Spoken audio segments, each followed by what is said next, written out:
This research building is within a few feet of where patients are being seen. The idea of taking our knowledge of cells and animals and disease models and then translating that knowledge into the clinic is very prevalent here.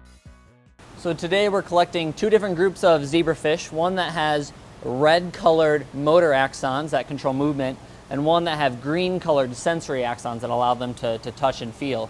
We're going to breed them together to identify how they respond differently to injury and the treatments that we're interested in. Our main focus in the lab really is to understand how the brain and spinal cord wires itself during development. And our goal is we can use that knowledge to apply it to stimulate nerves to recover and to regain function.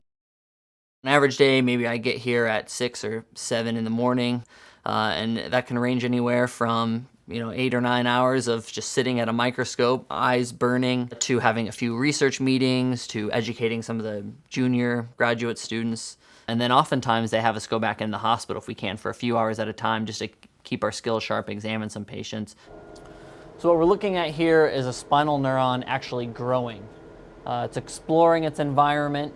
It's detecting some inhibitory cues that are released after spinal cord injury, and we're trying to study how the nerve cells respond to those cues, and if there's ways that we can overcome them to stimulate regenerative growth. Being responsible for your own projects, your own initiatives, your own time, I think that's something that Mayo allows you to develop here. Science, medicine, it's a marathon, it's not a sprint. They don't want you to burn out early. They want you to find that sweet spot of being efficient professionally, but also enjoying time outside, cultivating other interests and hobbies. And so for me, I was lucky enough, I was able to purchase a house very close to downtown, very nice house.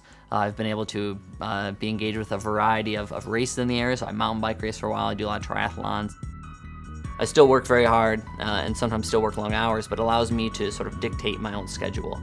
Science rarely happens in a great eureka moment. It's usually an oops or, wow, that's curious, but you begin to appreciate the process.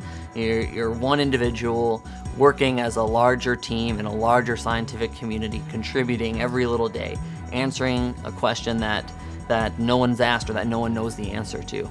And so even those small changes become rewarding.